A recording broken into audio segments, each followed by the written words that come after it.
안녕하세요. 스타119 임광목 대표입니다. 3월 2일 토요일 주말 유튜브 방송입니다. 어제부터 해서 오늘까지 날씨가 굉장히 추워졌죠. 다시 겨울이 돌아온 것 같아요. 며칠 전만 해도 봄비니 봄바람이니 했었는데요. 오늘처럼 추운 날은 바깥은 위험합니다. 그 실내에서 우리 스타119 유튜브와 함께 의미 있는 시간을 보내보는 것도 나쁘지 않은 주말의 풍경이 아니겠습니까? 제가 목요일 날 우리 연휴 전에 이제 한국 증시가 끝나면서 주봉과 월봉이 완성됐다. 그 주봉과 월봉, 이월봉이 완성이 됐다 해서 그 코스피를 가지고 일봉, 주봉, 월봉을 구분해서 의미와 앞으로의 방향성에 대해서 정리를 해드렸고요. 어제는 3월 1일 3월 1일 뭐 특집이라면 특집으로 제가 어제 그 AI 그다음에 XR 확장 현실이라고 하죠. 그 두 가지 테마 관련해서 메타, 애플, 구글, 삼성전자, LG 등등 주요한 현안이 되는 그 테마들 관련해서 현안이 되는 특히 그 저커버거가 한국에 방한한 즈음에 해서 그걸 정리를 해드렸어요. 어제 그 올려드린 유튜브 보신 분들이 한 50여 분 되시는 것 같은데 보신 분들은 뭐 재미있다고 저에게 반응들 해주시거든요. 아직 못 보신 분들은 어제 올려드린 그 영상도 보시면은 재미도 있고 또 여러분들이 상식적으로나 또는 증시를 투자함에 있어서 알아두면은 전혀 도움이 되지 않는 것이 아니고 전혀 해롭지 않은 그런 내용들이니까요. 한번 시청을 해보시면 좋을 것 같습니다. 자, 오늘은 제가 이제 그 어제 방송 중에도 약속을 드렸었어요. 이제 미국 증시가 우리나라보다 하루 늦게 금요일 날 이제 어제 그러니까 목요일 날 금요일 날 이틀 동안 우리 그 장 마감한 후에 이틀 동안 시장이 열렸고 그로 인해서 2월 봉이 마무리가 되기도 했고 또 3월 달 스타트가 시작이 되기도 했습니다. 그래서 오늘 그 미국 증시의 모습을 점검을 해드리겠다. 그 차트를 가지고 미국 증시도 일봉, 주봉, 월봉의 의미를 한번 같이 살펴보는 시간을 갖겠다 약속을 드렸으니까요. 오늘 그 부분을 해드리려고 합니다.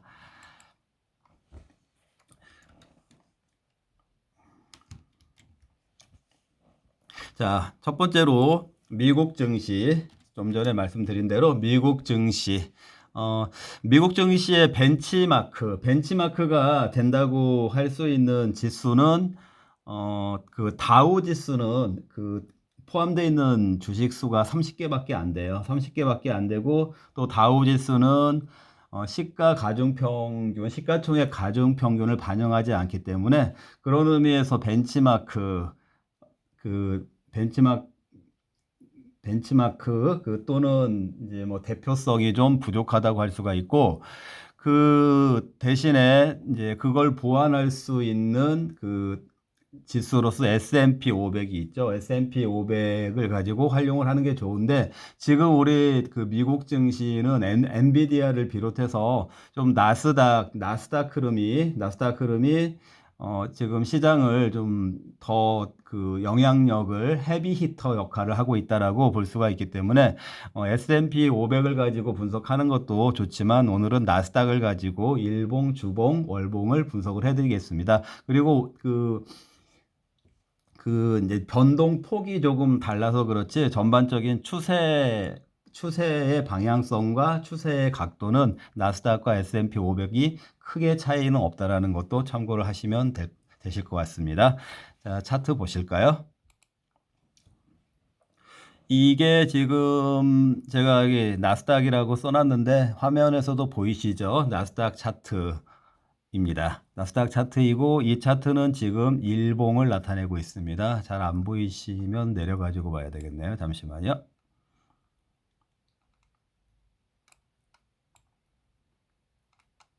이렇게 내려가지고 보도록 하겠습니다.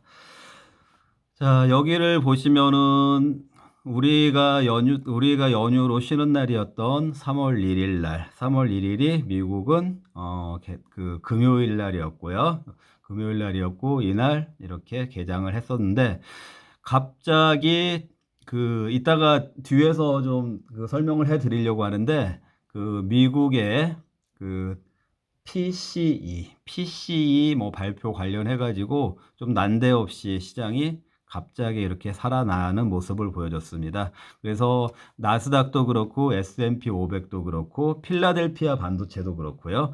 고점을 확 올려놓는 모습, 일봉이 갑자기 크게 살아나는 그런 모습을 보여주었습니다. 그러니까 어떻게 보면은 이게 3월 1일 첫날의 일봉이잖아요. 3월 1일 첫날의 일봉인데 뭐 3월 1일 첫날의 일봉 이런 일봉이 나왔을 때는 두 가지의 의미가 있을 거예요. 두 가지의 의미가 있는데 잘 들으세요. 첫 번째는 이 3월 달에는 뭔가 기존에 올랐던 거를 연연하지 않고 더 크게 올라갈 거야. 새롭게 시작할 거야 하면서 활기찬 한 발걸음을 내디뎠다라고 볼 수가 있는 부분이 있고요. 만약에 이것이 지금 말씀드린 것이 그런 의도에 의해서 이렇게 이제 강하게 상승을 했다라면은 3월 달에 제가 저번에 말씀드렸던 것처럼 금리 인하. 지금 시장에서는 3월 달에 금리 인하는 물 건너갔다라고 미국에서도 그렇게 보고 있잖아요. 그렇게 보고 있는데 저는 저번에도 말씀드렸지만 소폭 0.25 퍼센트 포인트일지라도 우리가 일상생활에서도 전격적이다. 전격이라는 얘기는 영어로 라이트닝 그 번개를 의미하는 전격이거든요. 번개처럼 갑작스럽다. 이렇게 나오는 경우들이 있잖아요. 그런 가능성이 있으니까 혹시라도 뭐 그 가능성이 높은 건 아니겠죠. 물론 그 시장의 대부분의 전문가들이 3월 달에 금리 인하는 물 건너갔다라고 얘기하니까 가능성이 높진 않겠지만 이렇게 의외의 첫날 강한 모습을 보였을 때는 그러한 그 가능성이 낮지만 뭔가 모멘텀이 될 만한 그런 그 호재가 예비가 되어 있어야만 이게 가능한 모습이죠. 그럼 만약에 지금 말씀드린 것처럼 그런 첫 번째 시나리오가 아니라면은 두 번째 이 상승은 뭐가 될까요? 어, 3월 초반에 이렇게 고점을 형성을 해 놓음으로 인해서 3월 달에 월봉은 오히려 음봉이 나오게 하려고요. 다시 잘 들으세요. 3월 첫날 이렇게 고점을 높여 놓음으로 인해서 3월 달에 3월 달에 월봉은 오히려 음봉에 나오려고 하는 그런 의도가 될 수도 있겠죠. 그런 의도라면은 이제 3월 1일 이후로 뭐 4일, 5일 해가지고 뭐 3월 29일까지 매매가 되는데 음봉이니까 오히려 3월 29일까지 3월 29일에 형성이 될 3월 달의 종가가 이 3월 1일의 시초가보다 낮은 데서 형성이 되는 그런 음봉 형태의 월봉을 만들기 위해서 3월의 첫날을 이렇게 강하게 시작했다. 조금 의도성을 가지고 일부러 그렇게 강하게 출발을 했다. 이렇게 해석할 수 있는 여지가 하나가 있습니다. 그래서 첫 번째, 그 우리가 아직 그 가능성은 낮지만 금리 인하 같은 어, 기습적인 전격적인 호재가 나올 가능성이 있고 그것으로 인해서 그 호재를 달고 3월 달에는 그 2월 달까지 올랐던 그 상승을 무시하고 추가적으로 강하게 나가기 위한 그 출발 의미의 강한 일봉일 수도 있고 또 하나는 오히려 3월 달에 월봉상으로 음봉을 만들기 위한 그래서 첫날 높게 시작하는 그런 흐름을 연출을 했다 이렇게 볼 수 있는 시나리오도 있는 거예요. 저는 그 가능성에 대해서 50대 50으로 생각을 하고 있습니다. 어쨌든 지금 여러 가지 그 피로감을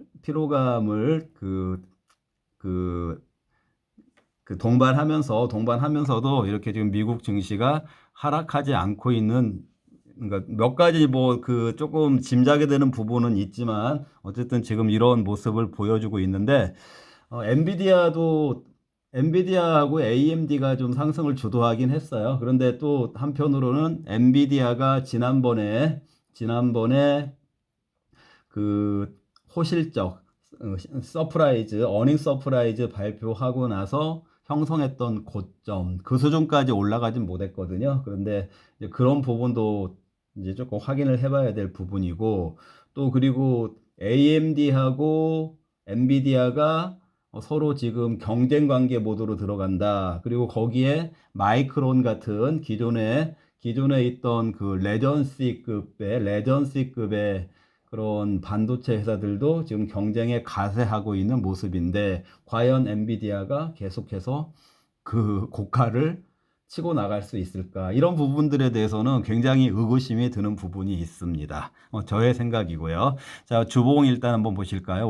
일봉 보셨으니까 주봉도 확인을 해봐야 되겠죠? 지금 주봉도 보니까 이렇게 보이시죠?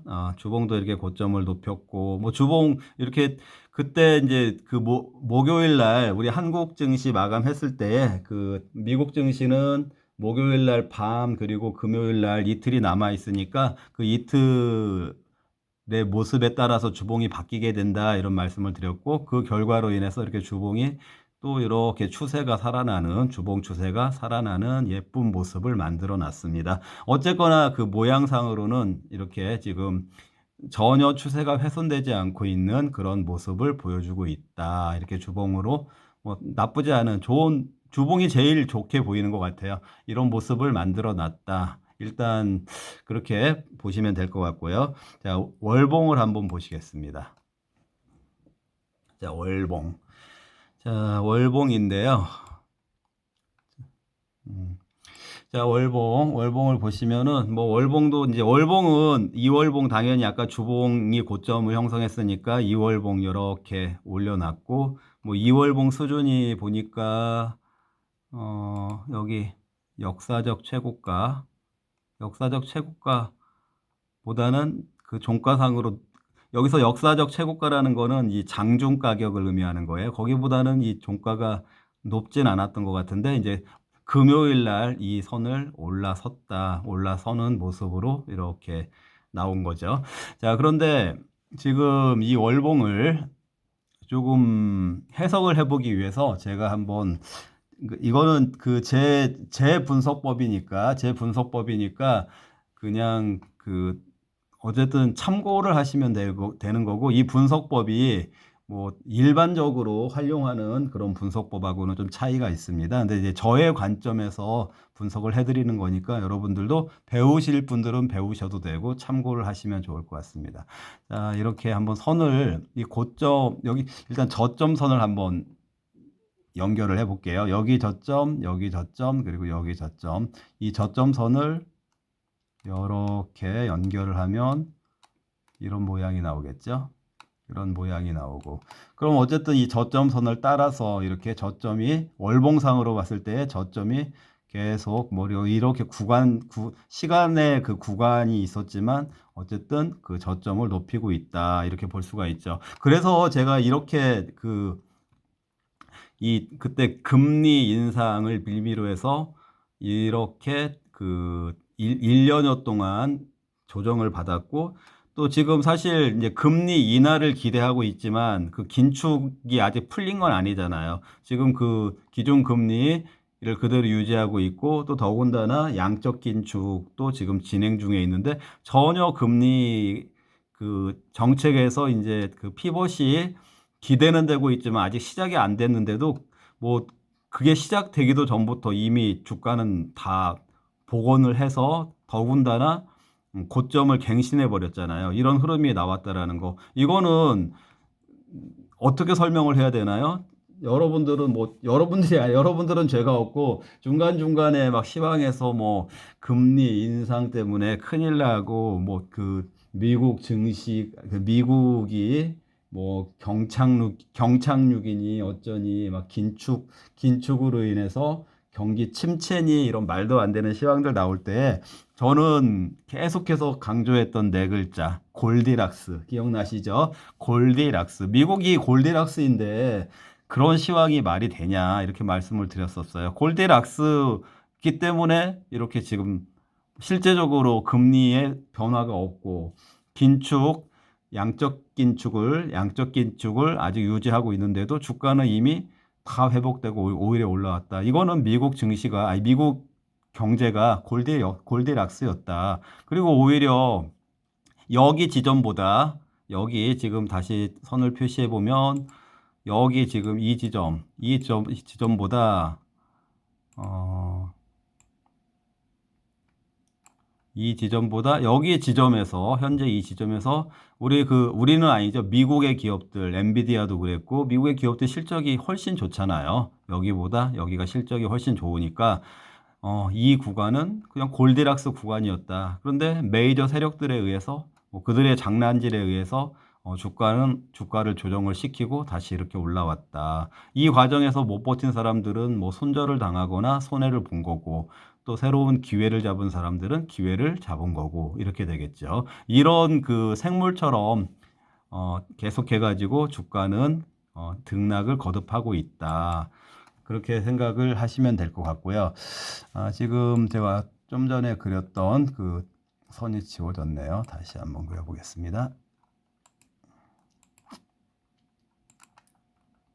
여기서부터 이렇게 선을 그었고 그리고 이제 여기 고점을 지금 저점을 이은 선하고 여기 고점을 기준으로 해서 선을 다시 한번 그어보겠습니다. 이렇게 고점 평행하게 그어본다고 하면 지금 여기까지 올라왔지만 이 위쪽으로 공간이 얼마가 되든지 간에 한참 공간이 남아 있다라는 거 여러분들도 이해하실 수가 있겠죠? 잘 안 보이시나요?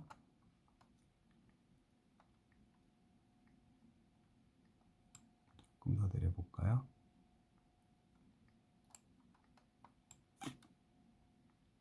스탑 점검 여기까지 해서 이렇게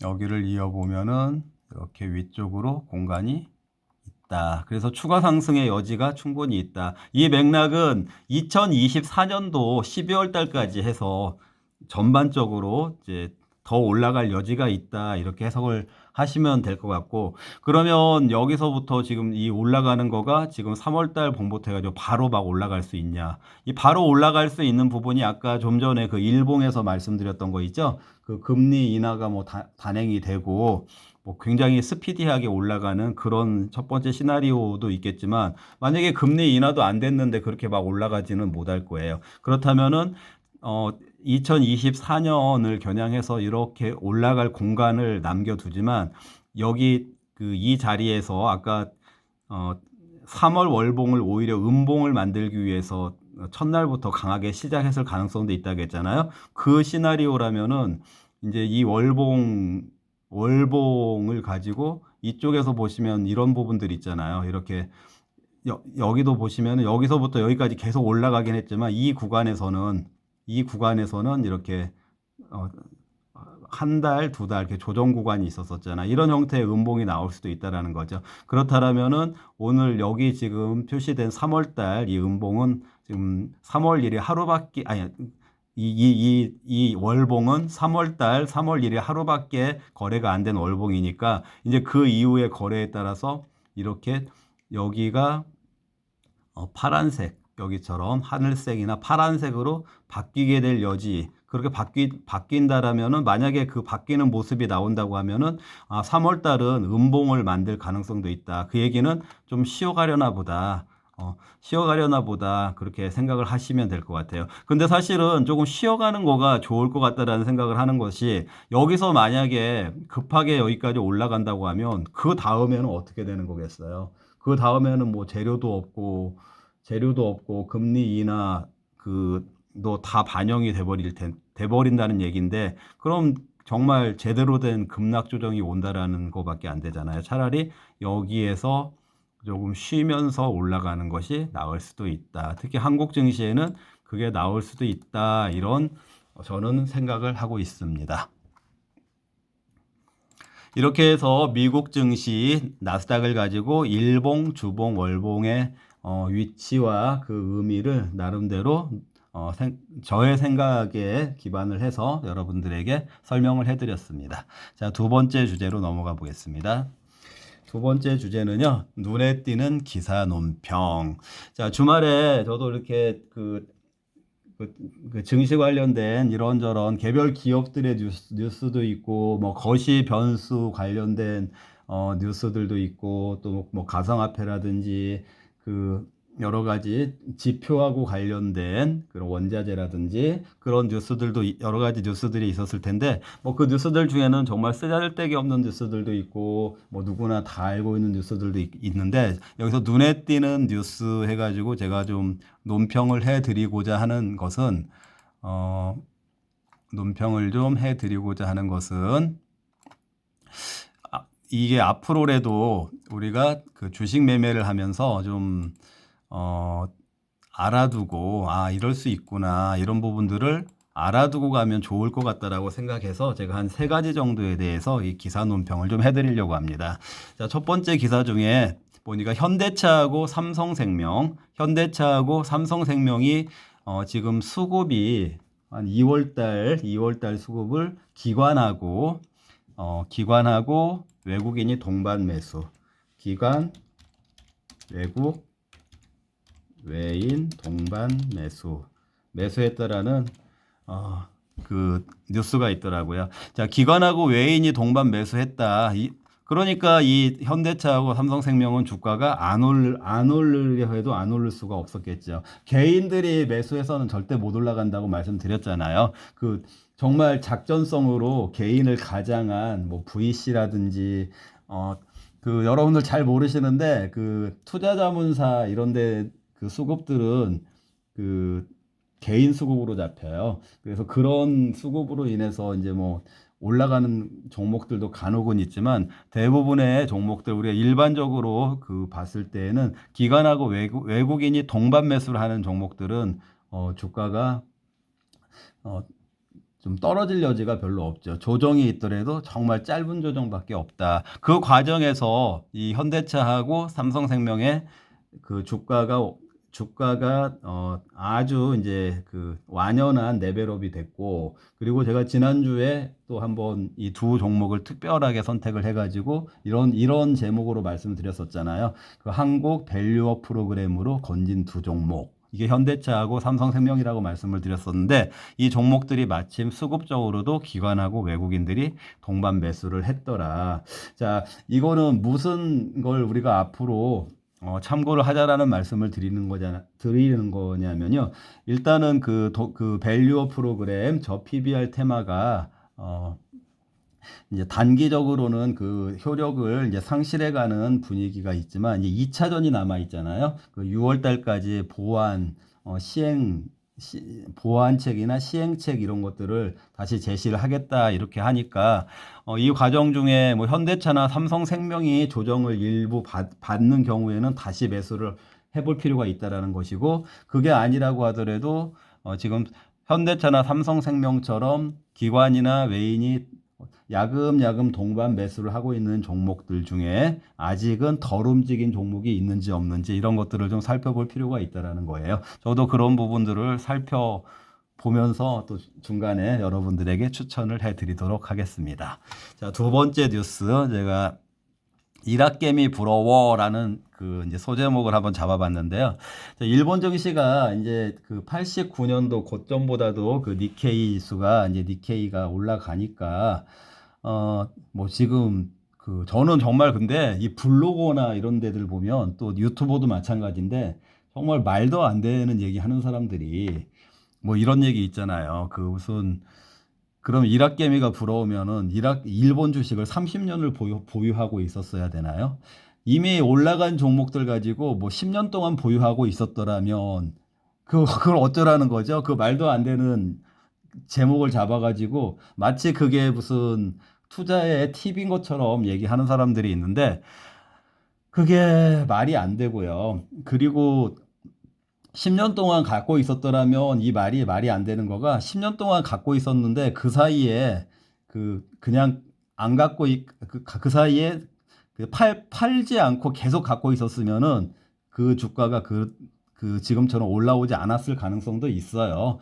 그 10년이라는 그 기간 동안에 누군가가 손절을 당하고 못 버티고, 자, 자금이 조금밖에 없는 사람들은 자금이 많이 있는 사람들한테 그 자금을 결국엔 뺏기게 돼요. 왜냐면은 이 경제에 돌아가는 자금들은 돌면은 어, 몇 바퀴만 돌면은 다 그 큰 손들한테 그 돈이 넘어가게 되거든요. 왜냐면은 돈이 적은 사람들은 그 돈을 가지고 소비를 하게 되기 때문에 그렇게 되는 거예요. 뭐 주택의 임대료를 낼 수도 있고, 뭐 일반 소비 생활에 그 돈이 사용될 수도 있고요. 그래서 그 정부 같은 데서 아무리 그 이제 지원금 같은 거를 개인들한테 풀어도 그 지원금들이 몇 바퀴만 돌면은 다 큰 손들한테 넘어가게 되는 그런 구조입니다. 그렇기 때문에 뭐 10년 동안 안 팔고 갖고 있었더라면 이런 허무한 그 시황들은 저는 정말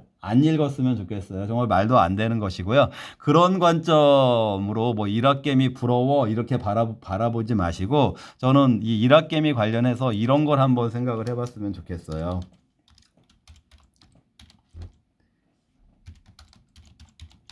자, 89년도하고 지금 2024년도하고 뭐 30 몇 년 된 건가요? 35년 정도 된 거죠. 35년 정도 그 사이에 이제 일본의 니케이 지수가 그 수준으로 이제 돌아왔는데 정말 오래 걸렸죠. 그 거품이 붕괴됐다가 돌아오는데 30년이 걸렸으니까 굉장히 오래 걸렸는데, 이 과정 중에 그렇다고 해가지고 그 일본 증시의 모습이 지금 모습이 89년도의 모습하고 똑같은 건 아니에요. 89년도에는 뭐 일본 전력, 우리나라 한전에 해당되는 그 일본 전력 회사라든지 일본의 은행주들이라든지 아니면은 증권주들, 이런 종목들이 그 시총 상위권에 있었어요. 예를 들어서 90년대만 하더라도 제가 대학교 다니고 대학원 졸업하고 취업할 때까지만 하더라도 선망하는 어, 그 일본 회사 중에 취업으로서 선망하는 일본 회사 중에 노무라 증권이라는 회사가 있었거든요. 증권회사인데 그 굉장히 유명한 증권회사죠. 우리 그 한중일 삼국에서는 최고의 그 이제 IB라고 할 수가 있는데, 그 노무라 증권이 일본 증시에서 거의 시총 10위권 안에 들었었거든요. 그런데 지금은 몇십 위로 한참 밀려나 있어요. 일본 증시에서요. 이것처럼 그 니케이가 지수 수준은 다시 복원이 됐지만 그 일본 증시의 지형은 완전히 그때하고 다르다, 이걸 말씀드리는 거고, 그 와중에 워렌 버핏이 투자한 미쓰이라든지 미쓰비시라든지 일본의 그 상사나 물산에 해당되고, 실제적으로 이 회사들은 일본의 지주회사 역할들을 하거든요. 그 회사들이 시총의 상위권으로 다 올라왔다라는 거죠. 그래서 이 일학개미 부러워를 그 뉴스나 시황 뉴스에 올릴 것이 아니고, 워렌 버핏이 어떤 종목을 투자했더라, 이거에 포커스를 맞춰가지고 앞으로도 그런 관점으로 어떤 종목들이 우리 한국 동학개미들에게는 어떤 종목들이 기회가 될 수 있을까, 이런 것들을 좀 생각을 해봐야 돼요. 그리고 지금 이제 그 미국 증시가 어마어마하게 올라갔지만 그 올라가는 과정 중에도 미국에 있는 종목들이 다 같이 올라간 건 아니거든요. 그 대부분 상승폭의 대부분을 몇 개의 기술주가 다 차지하고 있잖아요. 그런데 이제 앞으로 그 지수가 좀 횡보를 한다고 하더라도 평준화 과정이라는 거가 물론 단기에 이루어지진 않겠지만 시간을 좀 두면서 걸린다고 하더라도 평준화가 이루어지게 되고, 그러다 보면은 이제 소외되었던 종목들이 제 가격을 찾아가는 그런 장세가 반드시 오게 됩니다. 그런 맥락에서 우리 한국 증시도 그런 종목들에 지금 관심을 가져야지 뭐 일학개미 부러워 해가지고 뭐 일본 증시 이거는 정말 그 말도 안 되는 투자 행위라고 생각을 하고요. 좀 인내심이 필요하다고 하더라도 다음에 어떤 종목에게 기회가 있는지 그거를 생각해야 될 때라는 것을 강조드리는 것입니다. 그런 종목이 뭔지 모르시겠으면요 저한테 연락 주세요. 자금 있으시면은 그런 종목 알려드릴 테니까 저한테 연락을 주시기 바랍니다. 자, 그리고 뉴스 중에 아까 그 미국 증시 일봉 설명하면서 그 PC가 호재로 반영이 돼서 뭐 갑작스럽게 미국 증시가 조금 조정 모드로를 보이는 듯 하다가 뭐 일봉, 주봉이 또 월봉까지도 고점을 올려버렸다 이렇게 말씀드렸는데요. PC는 그 퍼스널 그다음에 컨슈머는 그 소비자가 되겠죠. 개인 소비, 그다음에 익스펜디처 지출, 개인 소비 지출인데 PCI를 그 소비자 물가라고 하고 CPI를 소비자 물가 지수라고 하고 PCI를 생산자 물가 지수라고 하는데요. 그 두 가지 물가 지수하고 병행해서 보는 그 PC이라는 것이 있는데 이것도 개인 소비자 지출에 대한 그 부분에서 그 물가 부문이 있어요. 그래서 이 PCE의 지표를 보고 물가 상승률이 반영된 부분이 있기 때문에 그 물가를 나타내는 지표로 활용을 하고 있는데 보니까 이 PCE가 이제 2월 달에 뭐 대략 뭐 근원하고 일반하고 따졌을 때 2.5% 그리고 전월 대비로는 2.5%라는 얘기는 전년도에 같은 달 대비를 얘기하는 거고 전월 대비라고 하는 것은 2월 달이라고 하면 1월 달을 대비하는 거가 되겠죠. 그런데 지금 문제가 2.55, 2.4, 2.5 이 정도 되니까 어쨌든 이제 그 물가 상승률이 2점대인 것처럼 보이기 때문에 이 부분을 물가가 안정이 됐다 뭐 이렇게 이제 해석할 수도 있는데 그렇게 보는 해석보다는 그 1월 달에 비해서 그 상승률이 좀 많이 1월 달에 비해서 오히려 이제 2월 달에 그 물가가 좀 올라갔더라고요. 한 달 만에요. 이 부분을 보면은 아직 물가가 그 안정적으로 2%대에 진입했다라고 보는 거는 조금 시기상조인 것 같아요. 그래서 아까도 말씀드렸던 거가 이 그 물가 지표를 가지고 이게 좋게 보였다라고 해서 미국 증시가 그 2월 마지막 날하고 3월 초에 그런 모습을 보인 부분을 설명하기에는 조금 석연치 않은 부분이 있다. 그래서 어쩌면은 모르는 음모가 있을 수도 있다. 그게 두 번째 시나리오잖아요. 3월 달에 그 월봉을 근데 그 조정이 아주 깊을 거라고는 말씀 안 드렸어. 깊진 않을 거다라고 그때 이제 계속 말씀드리고 있지만 어쨌거나 3월 월봉을 음봉을 만들기 위한 그 매매 첫 거래일의 상승이 아니었나 이 부분도 한번 이제 고려는 해봐야 된다. 그럴 수도 있으니까 그 부분도 같이 생각을 해야지. 무조건 3월 달에 강세장으로 가나 보다 이렇게 기대만 해서는 안 된다. 이 부분을 말씀을 드리는 것입니다. 여러분들 이해가 되셨습니까? 자, 뭐 비슷한 맥락이 될 수도 있는데요. 세 번째 주제, 뒤통수 치기 조심하기. 제가 이렇게 월초에 이런 모습들이 나오면은 이제 뒤통수 치기 조심하기 이 이제 맥락에서 말씀을 드리는 거가 뭐냐면은 아까 이제 그 3월봉이 오히려 음봉 만들기 위해서 상승이 나왔다 이렇게 볼 수도 있고 그건 아까 설명했으니까 그건 이제 더 설명은 안 하겠고 또 이런 부분이 있어요. 그 뭐가 있냐면 어쨌든 그 3월 첫째 날 신고가를 만들었잖아요. 신고가를 만들었는데 예전에 이제 벌써 한 10년 전 얘기가 되는 것 같아요. 10년 정도 되는 것 같은데 미국이 최고가 경신하고 미국이 태연하게 최고가를 경신을 했어요. 그러니까 와, 다 그 당시에도 환호를 했을 거 아니에요. 와, 최고가 경신. 특히 이제 그때만 하더라도 우리 한국 증시는 미국 올라가면 막 거기 추종해가지고 이제 달라붙고 막 이런 분위기였기 때문에 미국과 최고가 경신했다 해가지고 모두가 안도하고 있는데 그 안도한 그 다음 날이었나요? 미국 신용 등급 강등이 있었어요. 그래가지고 그때 단기에 어마어마한 이제 물론 그 뭐 단기에 그쳤지만 단기라고 해서 뭐 아주 짧은 건 아니고 한 2개월 정도 걸렸어요. 그 단기에 어마어마한 그 하락 조정 장세가 있었다. 그래서 그 부분도 조금 그런 역사가 있었으니까 이렇게 월초에 갑자기 신고가 경신하는 그 신호에 대해서 좀 조심할 부분은 있다. 이걸 말씀을 드리는 거고. 그리고 또 하나가 이제 한국의 연휴하고 겹치면 더 조심. 어, 이게 말이 안 되는 얘기 같지만 사실은 말이 되는 얘기예요. 왜냐면은 한국이 연휴가 있으면은 그 미국의 상승이나